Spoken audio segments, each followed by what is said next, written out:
Children come from outside Letchworth, don't they? Yes, they come from a 30-mile radius of Letchworth, and also with the M25 we've got an awful lot of schools now coming from North London who've never seen an animal up close in their life before. That's great, isn't it? And you're trying to add to the interest all the time. We try to add something to the interest of the farm every year if we can, if possible. But saying that, there is added interest all through the year because of the lambs in the spring and the calves in the autumn. There's always something new for people to see. That's right, it's seasonal and is always interesting. That's right, yes, it's always interesting, and people are most appreciative who come here. It never ceases to amaze me. Well, we say it's one of the most successful of the corporation enterprises, and judging by the hundreds who seem to have come today on the 10th anniversary, despite the bad weather, it shows the great interest. Absolutely marvellous response. And many thanks to you, Dave, and your wife and hard-working staff to make it so interesting. Right, yes, it's been exceptional.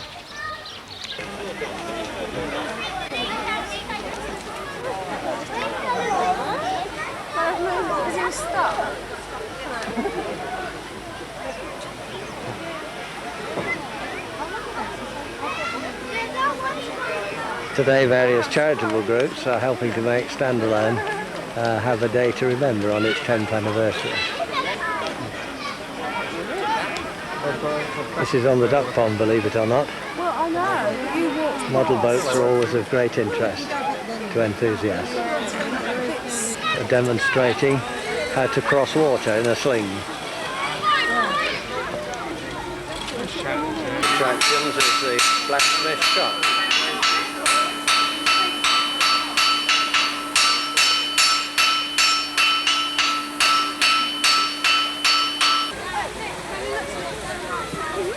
Poor old ducks have been pushed off the pond with all the boating activity going on.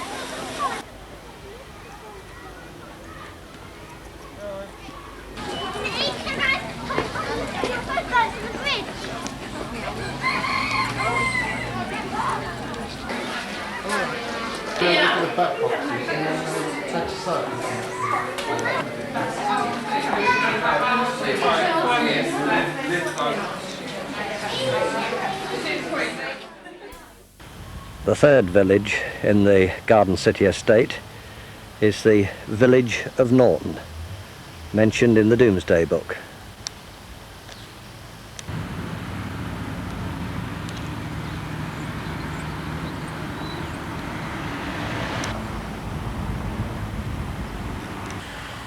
Norton still has a number of charming old cottages, including one or two thatch cottages.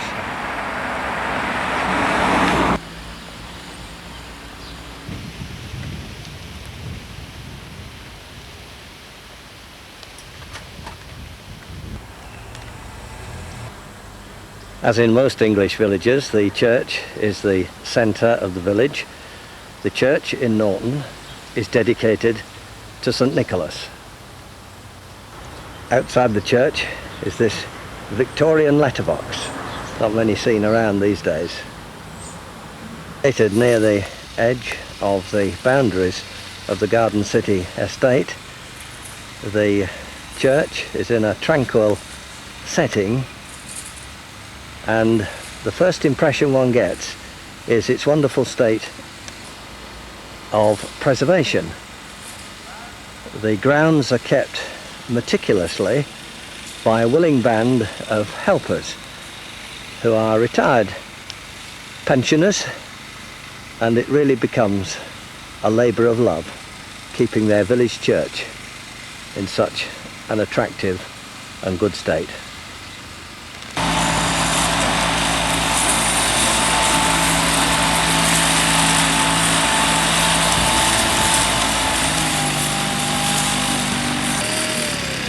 Of course, in autumn, tons of leaves have to be cleared up. The parents of the itinerant Methodist preacher, Gypsy Smiths, are buried in the churchyard. The beauty of the church lies in its extreme simplicity. It's thought that it was one of those churches that suffered at the time of Cromwell, and it's even been considered that one of the vicars of the church at the time, who was a Roundhead supporter, had the coloured stained glass removed. Of course, in this modern age, the upkeep of these old churches does involve finance, and Russell Green, one of the parishioners, who is a retired local businessman, is chairman of the appeal committee. Russell, you set out to raise a sum of money, didn't you, about 10 years ago? It was. We had the anniversary service was the 10th year was at the end of September. And what was the target to raise? When we set out, the target was 35,000, but it's run up now to practically 120,000, almost 120,000 from all sources. And there's been good support? That includes what we anticipate the corporation have spent as lay rectors, you see. It's been quite an achievement, Russell, raising the money. Was it?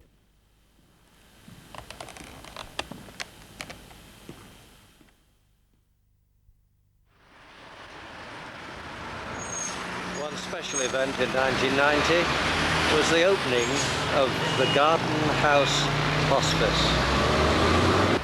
There was great concern expressed by Letchworth residents when the health authority decided to close the Letchworth Cottage Hospital, which was built by voluntary subscription in the early days of the Garden City. And what better use than a hospice? The Hospice Association was founded in 1988, and this year, 1990, already they have raised £1 million. The hospice is supported by voluntary contributions and a grant from the Health Authority, and has a willing band of volunteers who are helping in this worthy cause, certainly adding to the dimension of healthcare in the Garden City and indeed in North Hertfordshire.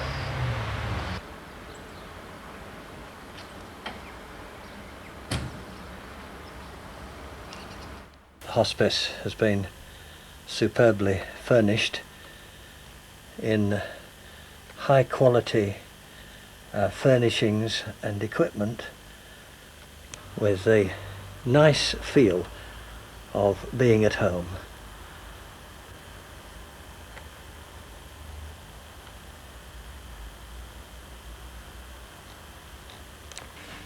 The nicely appointed dining room where staff and volunteers who may have lunch and the patients have their meals. The library or quiet room with television if required. Nicely appointed lounge with homely fireplace. View out into the grounds of the hospice. Necessary in every building, the kitchen where the voluntary helpers make the tea for the visitors and patients. The staff at the hospice are assisted by a willing band of voluntary helpers. Today on duty at reception is Yvonne. You represent many of the helpers. What hours do you do voluntarily? Well, I do Thursday afternoons from 1 till 4. And you're on today on reception? Yes. And others do other jobs? Today we have Jill, who's working in the small kitchen. Volunteers work in the small kitchen serving hot drinks to patients and their visitors. And we have a volunteer here on reception. And we have volunteers who help with flower arranging. Actually, they help in the laundry room as well, and hairdressing, and they actually help with driving. Good. They will drive patients to visit relatives or in any capacity at all. Good. It's wonderful. It seems the work of the hospice is near to the hearts of many Letchworth people and district. I hope so. Yes, that's good. Mrs. Trudy Bundy is the matron of the hospice. Trudy, you are the first matron of the hospice. This is quite a responsible position. And to most lay folk, I suppose the title hospice suggests a place where travellers would rest in the Middle Ages. Yes, and I don't think that meaning is lost in the context of the modern hospice, because the people that come into our doors are resting with us for a period of time. They too are on a journey, as ancient pilgrims were, and we have an opportunity to journey with them for part of the way. It may well be that it's the last phase of their journey in their lifetime, but we are able to share and hopefully support them through that. Your nursing staff obviously require special skills. Do you have a training programme? Yes, we've very carefully selected the nurses that work here, and not just the nursing staff, I have to say. We have a team of volunteers working as well, along with the professional staff, and they're very carefully selected, but we are still in a learning situation because the skills that we require to help these patients and families need special training, which we hope that we're able to provide here within the unit. So special selection is important. Yes, it is, and we also send people away on courses, of course, that also comes into it. But hopefully they then bring back information and education which we're all able to share in. Very vital work. There is an association of hospices, isn't there, in the country? Yes, indeed. This is called Help the Hospices. It's a sort of umbrella organisation which helps to feed information to all of the hospices throughout the country, and it's a great communicator to let each of us know what the other is doing. It also provides valuable funds for us to apply for sending people on courses, and it also heavily sponsors seminars and conferences that we're invited to attend. So it's a very useful organisation. The rooms are very nicely equipped and furnished to a very high standard. How many can be accommodated in the hospice? We have available 15 beds here. We have 3 4-bedded units and 3 single rooms, which are used for the patients and their families. And all this, of course, costs money. It has to be financed. There's been a wonderful response to the appeal. Do you find this is sustained? Certainly at the moment it very much is, and we are overwhelmed by the response of local people. There is hardly a day goes by when somebody comes in through the door with a donation for us, whether it's large or small or young or old that bring it.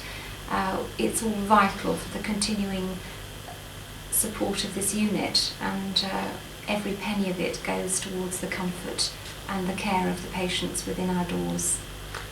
Good. Well, thank you very much, Trudy. Next door to the hospice is the Ernest Gardner Day Hospital. Somebody comes in through the door with a donation for us, whether it's large. The friends of the Ernest Gardner Day Hospital have presented the new ambulance. Mr. John Gillam, a local businessman, was very much involved from the early days of the idea of the Ernest Gardner Day Hospital. John, I believe you were chairman of the first appeal committee. That is quite correct. I was approached by the chairman and board of the Letchworth Garden City Corporation to be chairman of an appeal to provide the equipment and the ambulance for this wonderful day hospital that the corporation were funding. We got together a group of well-known local people, and within 6 months we had achieved our target of £60,000, and by the end of a further 3 months had managed to scrape together 75,000, and this was able to purchase the equipment and the ambulance. From then on, the League of Friends of the Ernest Gardner Hospital took over and have done a magnificent job since. Thank you, John. And the chairman of the League of Friends is Dr. Leshen. today I think you're performing a very happy ceremony, Doctor. Indeed we are. It gives us great pleasure to present this new Mercedes ambulance to the corporation, which has come about through fundraising from many people, the public, and from our efforts in having summer fairs and raffles and other influences. We're very happy to see this day. And there seems to be wonderful support. It seems very near to the hearts of Letchworth people. We hope so. As Dr. Alison Boldy said when she helped to open this hospital, it's nice to give something back to the old people who founded the hospital originally. Super. It's a pleasure to present this ambulance to you on behalf of the League of Friends. May God bless all who like it. Thank you very much, Dr. Letchworth. It's a lovely ambulance. I think the League of Friends has done a wonderful job. Thank you very much. Thank you.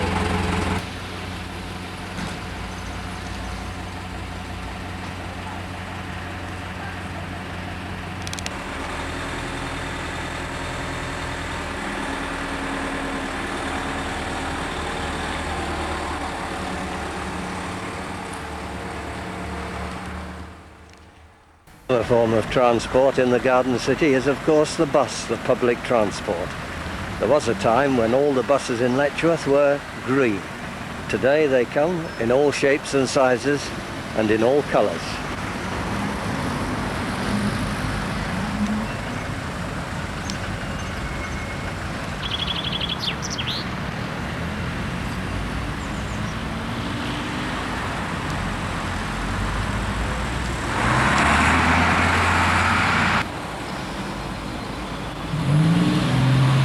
We even have our own Hitchin bus, which shuttles to and fro between Letchworth and Hitchin.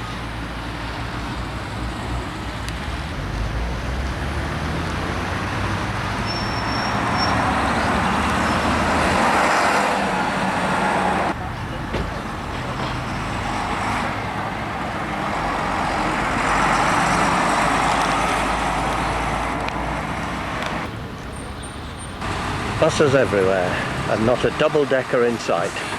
Will we ever see the double-decker in the Garden City again? I wonder. Another form of transport is the motor car. And here are some of the cars on show at the current prices of 1990.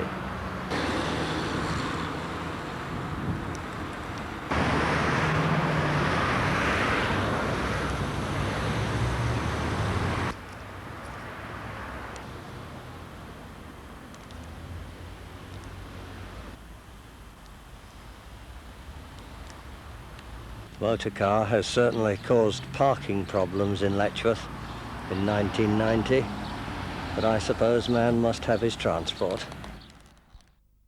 Near the end of 1990, children gather in Kennedy Gardens for the carol singing before Warrant the Shire Horse puts the Christmas lights on.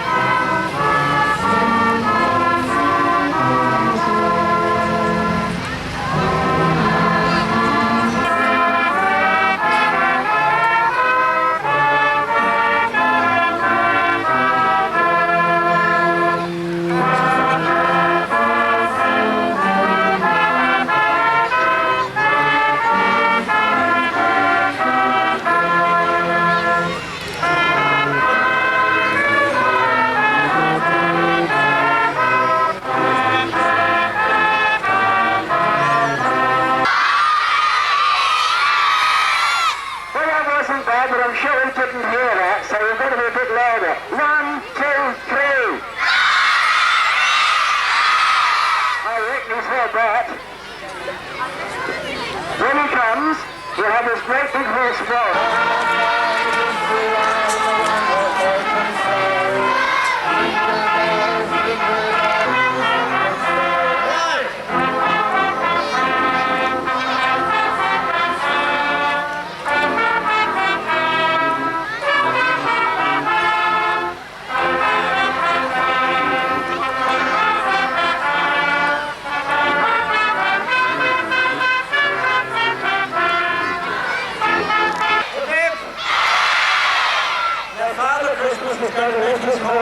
put the lights on.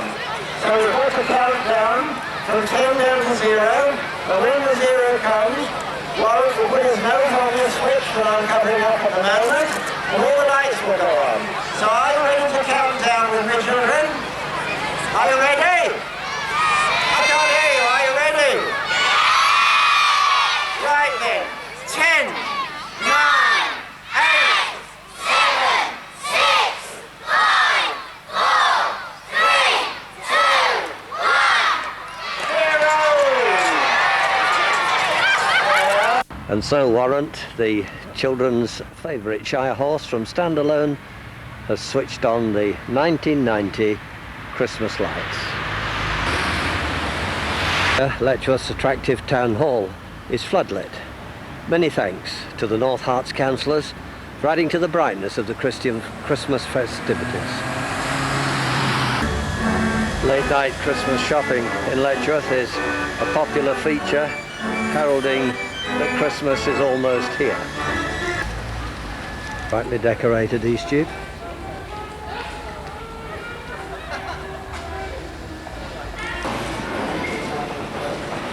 New shopping precinct. No getting on in years, but bright and attractive for the Christmas shoppers.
And so we leave the late night Letchworth Christmas shoppers on this brightly lit occasion with all its fun and entertainment, which is bringing to a close the events and activities of the year 1990. We started this film by saying the year begins with children in mind, and the year certainly ends with young and those not so young in mind, when Spads are presenting once again their annually looked forward to event, the pantomime. This year, Red Riding Hood. And Hall is the venue for the panto this year, once again arranged by the Spads, and Jeff is the chairman of Spads. To give it its full title, it's St Paul's Amateur Dramatic Society, I think, Jeff? That's right, yes. And recognising you under the attire of Dame Trot this year. Dame Trot this year. And is everything under control for the show to start tomorrow? Oh yes, the stage boys have been hard at work for about a week now, and we've been up here dress rehearsing before Christmas, so everything's absolutely under control. That's great. We're looking forward to a really super show this year. Good, and it's over 50 years, I believe, that you've been presenting the panto in Letchworth. I think we've presented, this is our 30th panto, and Spads have actually been producing shows of various types in Letchworth for, yes, just over 50 years. Giving entertainment to young and old. That's right, yes. Good. Yes. Well, you look wonderful in your attire as the Dame, and I'm sure it's going to be great fun for everybody, and we wish you well this year. Thank you very much indeed. At the close of the year 1990, bringing fun for young and old.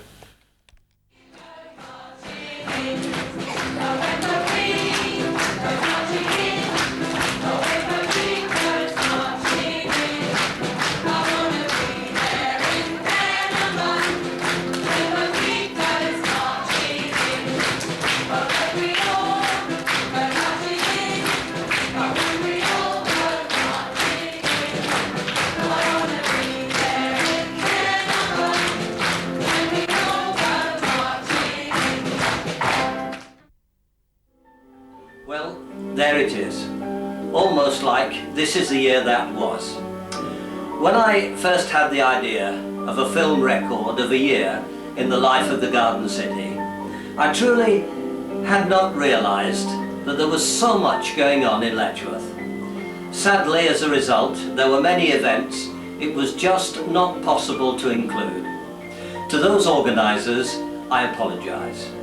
Nevertheless, I hope that the record, such as it is, will add to the collection of historic pictures of yesteryear housed in the Heritage Museum. It really is just an amateur video enthusiast film, using the film technology of today, a video camera.